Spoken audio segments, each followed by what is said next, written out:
Hey yo, Easy the Block Captain off of Himothy, Chapter 1, Between the Streets. Make sure y'all check it out. Available on all streaming platforms and in heavy rotation here at Let It Jam Radio. Cause one know my dirt, I went to jail, and one got the perks. I've been replaced by both, but none knew my worth. I like to take one shot.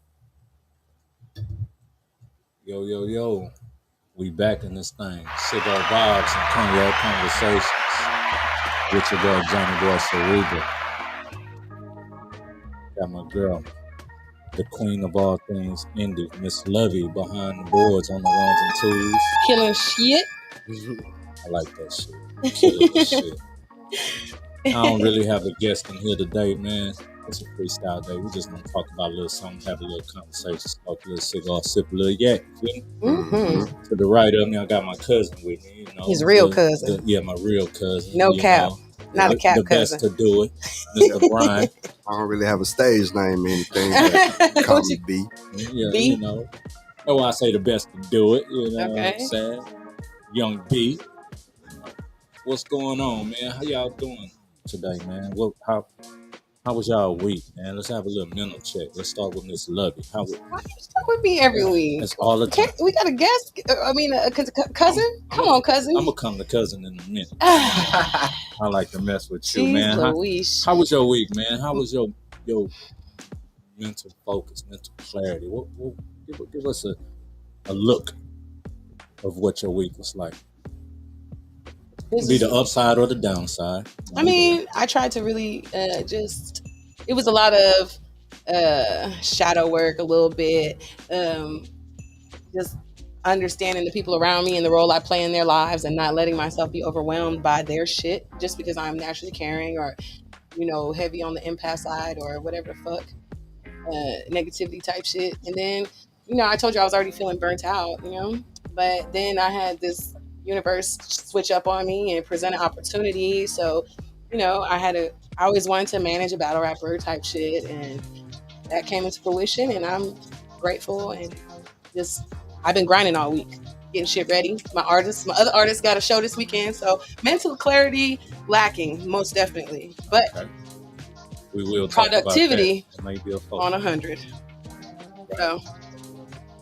New day, new energy, right? He got that from me. About the battle rapping, you always wanted to manage a battle rapping. What are you managing a battle rapper now? I actually have. Yes, he's not just a battle rapper though. He's also an actor. He's also an artist. The song we were playing when we first started was Himothy, Chapter 1, available everywhere. So he's kind of like transitioning.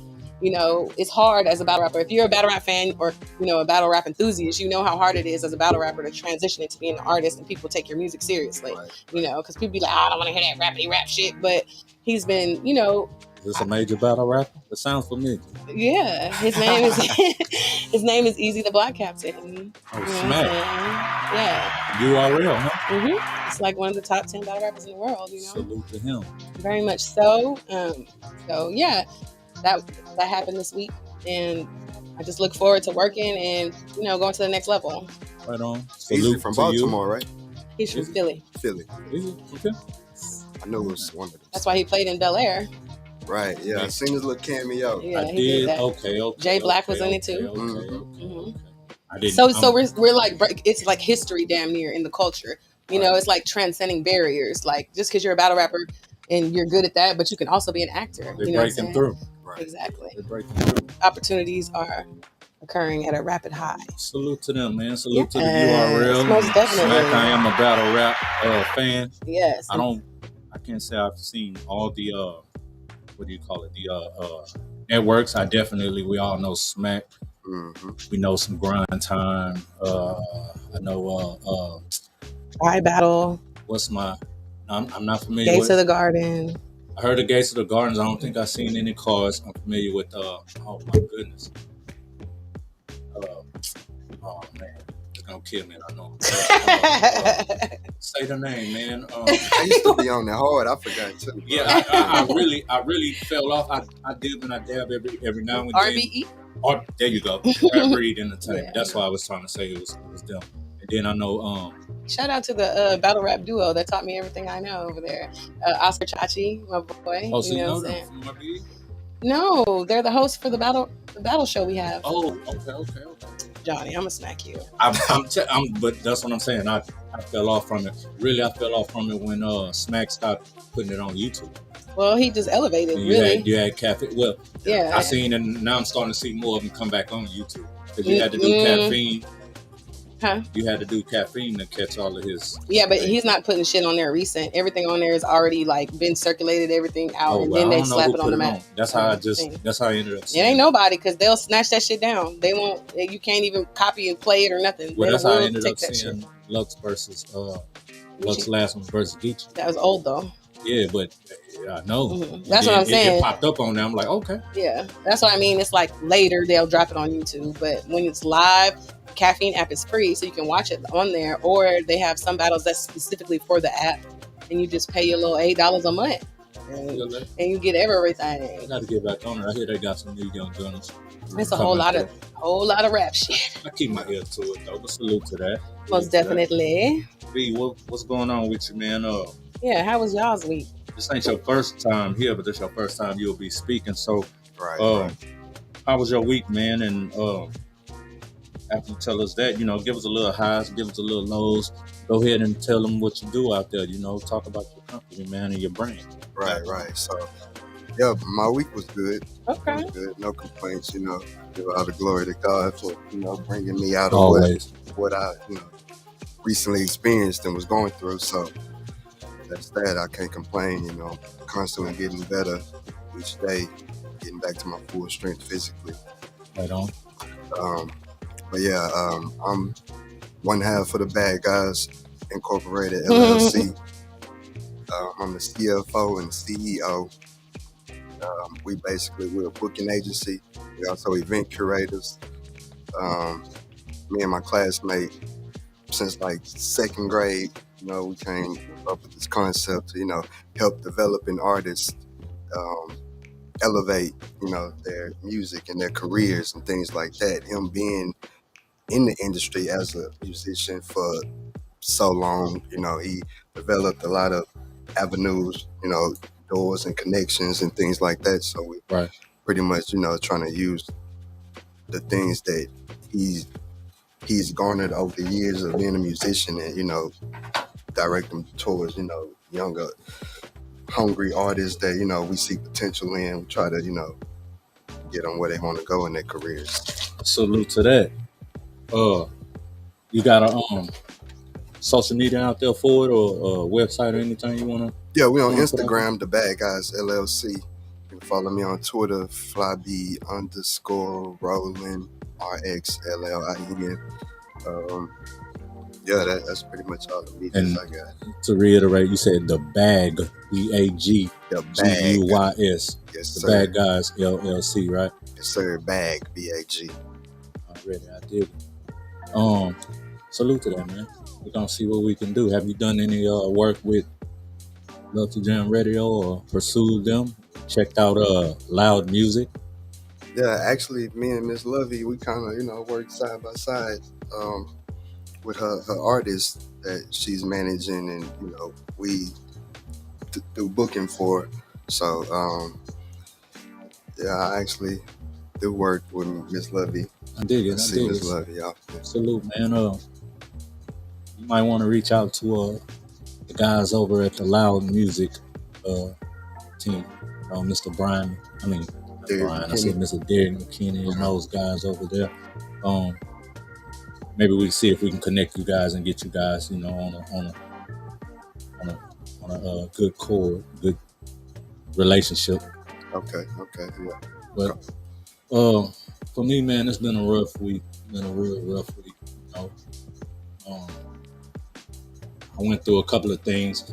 Got diagnosed with a couple of medical conditions that I know I'll make it through.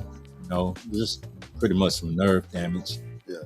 Type of things. People don't know I'm going through. They see me working out a lot, and due to the condition, I'm actually very limited to working out.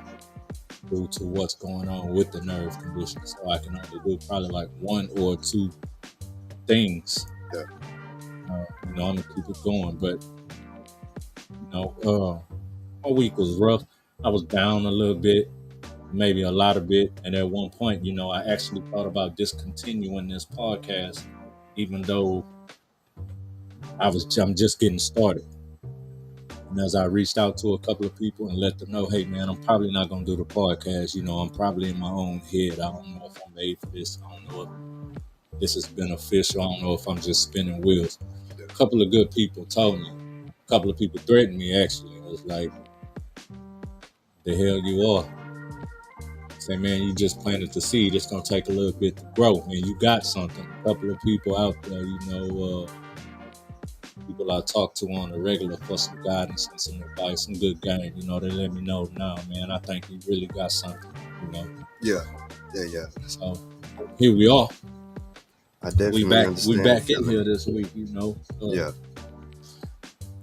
I get a little down on myself too. Yeah, man. Trying to be an entrepreneur isn't for everybody, bro. It ain't easy. It's only for the brave, honestly. It's like more of a comfort zone to go to a 9 to 5. That's more security, you know what I mean? That's a definite. Trying to be an entrepreneur is. As I sit back and I thought about canceling this platform so early, after only 3 episodes, this will come out as number 4. It's just, some genuine, some cigar vibes, just a conversation. I wanted to come in here and get on the mic for a little bit. Yeah. I sat and I read, I'm an avid book reader, so I sat and I read and I watched a couple of other interviews and I just got my head right. I had to come to realization, yeah, man, you in your head with all that's going on. If I can walk, I can still talk, and I can make it to this platform, then, I can be able to do episodes and still put out the good information and some knowledgeable and informative information, good game and advice. I felt it was needed for me to keep doing it, to reach out to certain contacts that are of a high status or a high value who I can sit down and have these conversations with, and they can put the information out there for the listener.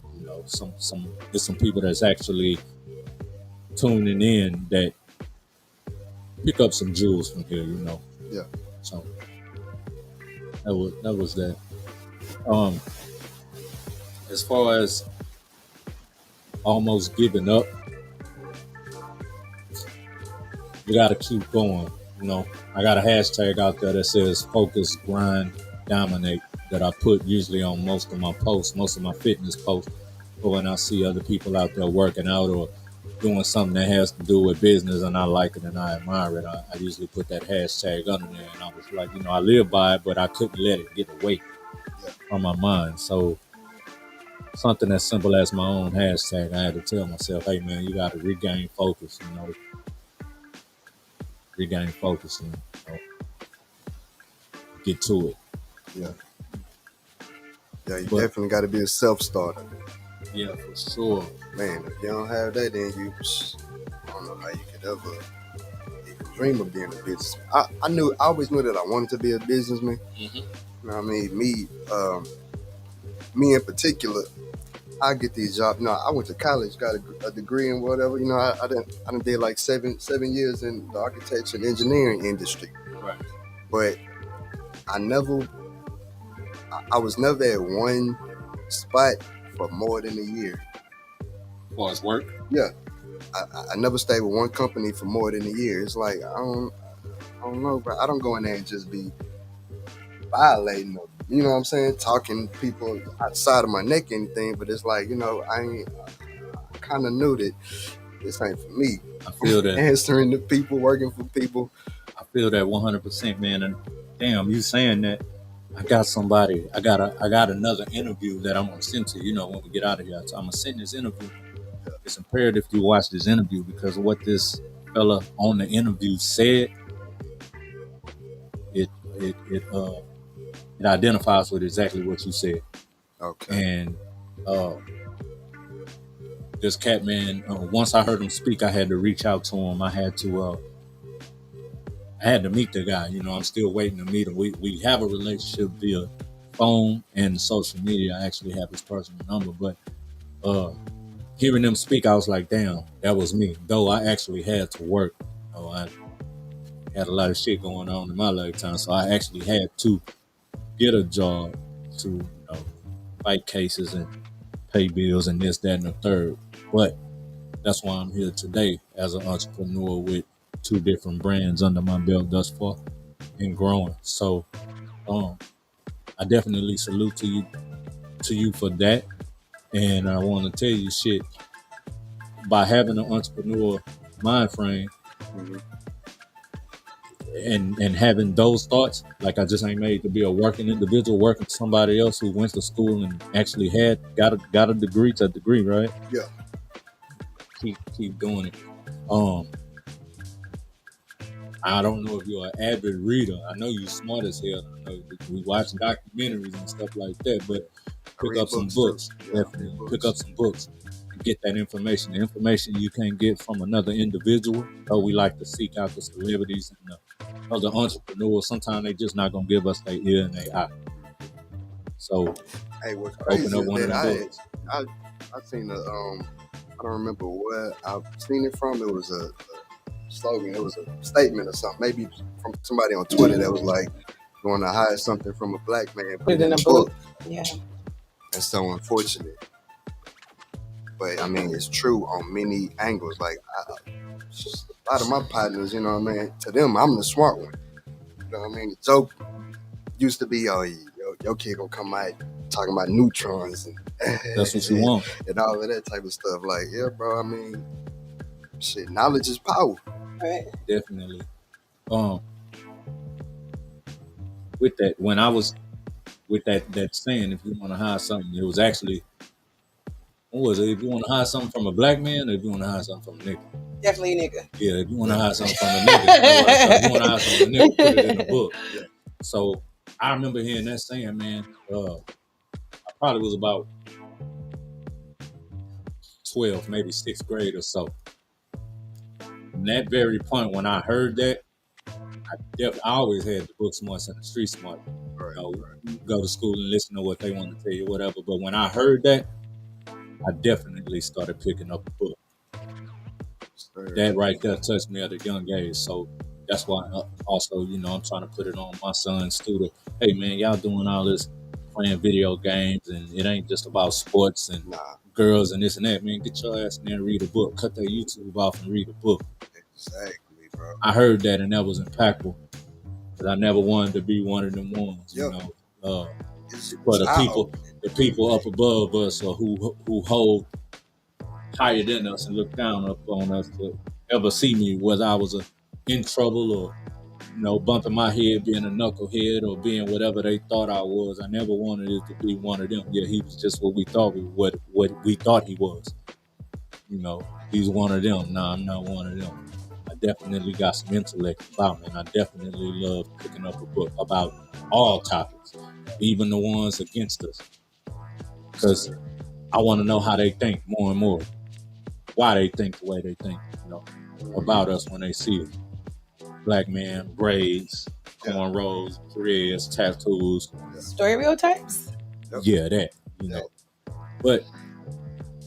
We stepping in the field. Well, we are all guilty of. We're all guilty of stereotypes. Stereotypes is what keeps us from what we tell ourselves. It keeps us from, I guess, being made a fool of. You know what I mean? Or, you know, staying ahead of possible missteps and bad choices. Like, once you fuck up and you make that choice and it's a bad decision, you know what I'm saying? Then it's a learned lesson. Right. Supposed to be. Right.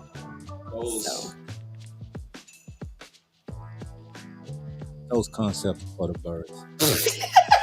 What? I don't even like birds. Yeah, that's what I'm saying. A bird can pick it up and take it off into the atmosphere with it, because when you look at me, or you look at, I don't know, whatever rapper or celebrity you want to name, there's plenty of us.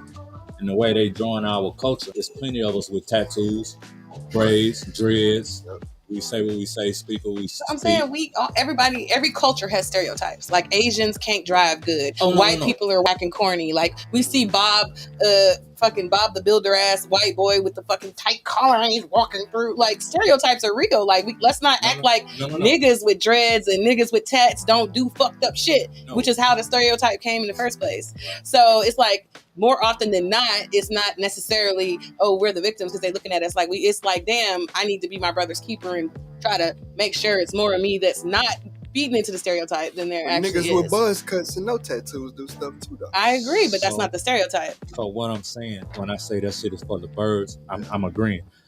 When I'm saying that's for the birds, I'm saying we knocking that shit out the park. We going against them. We showing them. Yeah.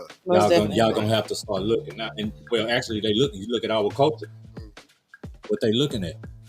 The ones with the tattoos, the dreads, but the ones we speaking to y'all children. Not only our children, we speaking to y'all children over there. Right. And we doing positive things. So that's what I meant by for the birds. I wasn't saying like it don't exist or nothing like that. That's what I mean. I mean we out here winning now. We taking them chances and we making shit happen.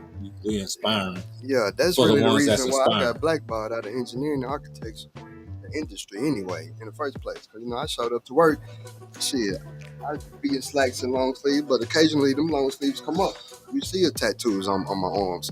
I'm in there with braids. But my work and my grades is doing what it's supposed to do, right? Yeah. What was that? Oh. Don't worry about it. Oh. Nothing happened with the cord is coming out. Push the cord in the microphone. There you go. Plug it in all the way. Push it up in there, Nick. It's a cord. Oh my gosh. There you go.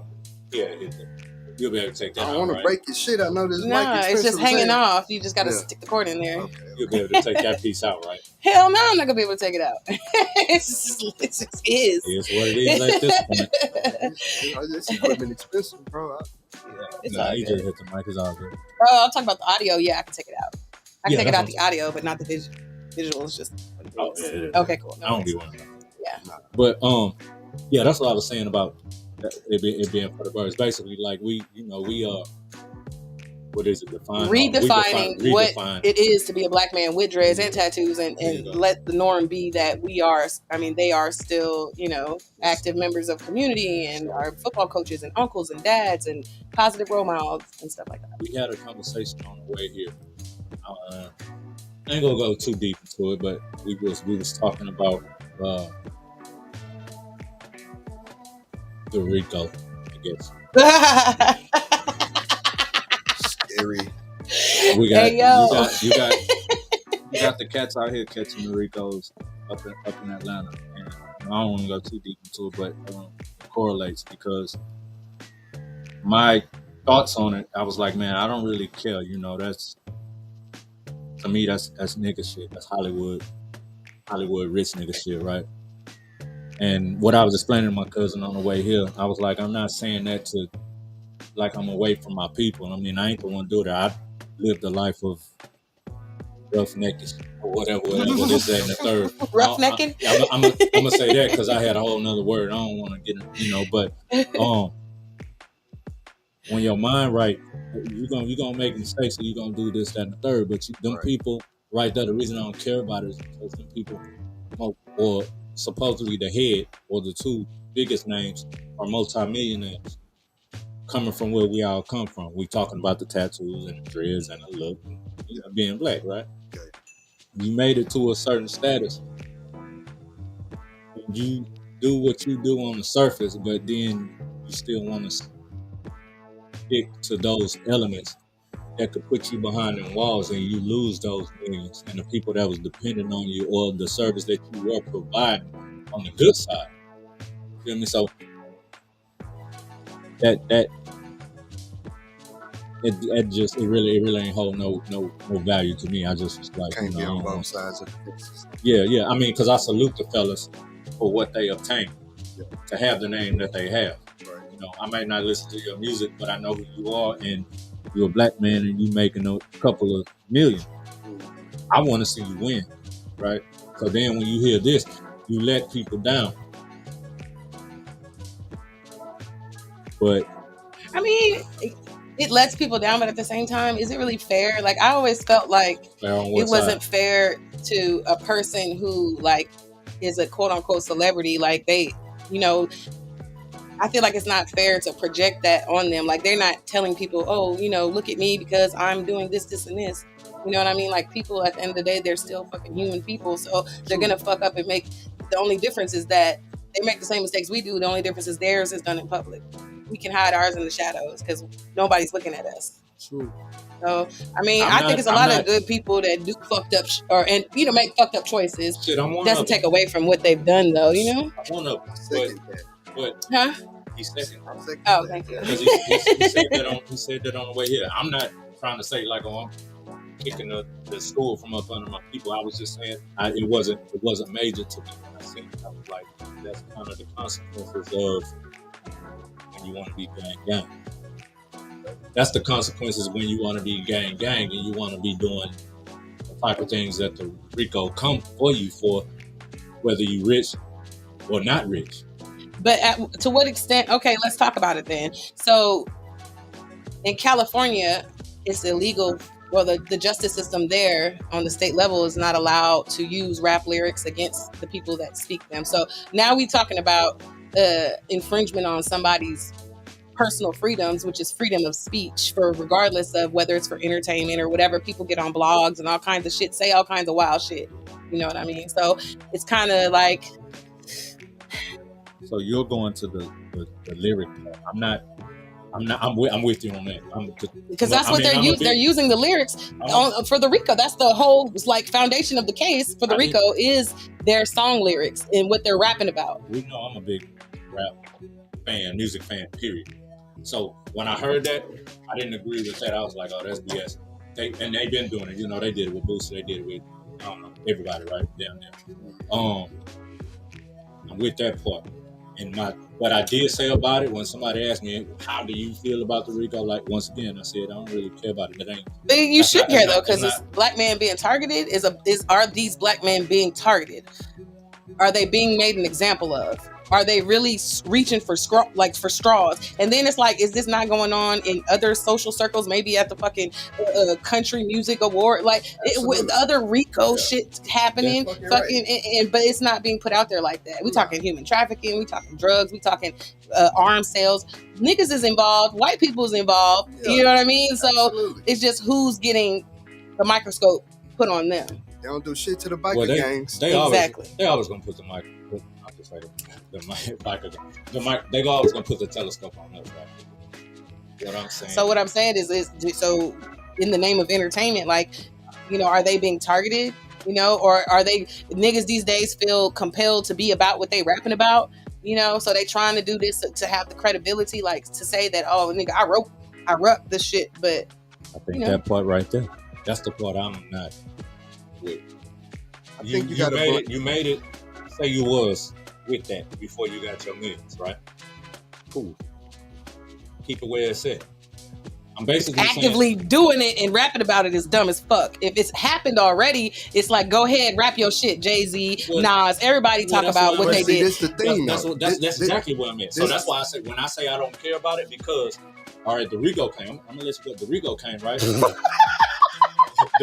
RICO came. It's his face for me. the RICO came, and they had been looking at him, I guess, for 10 years, since 2012 or whatever.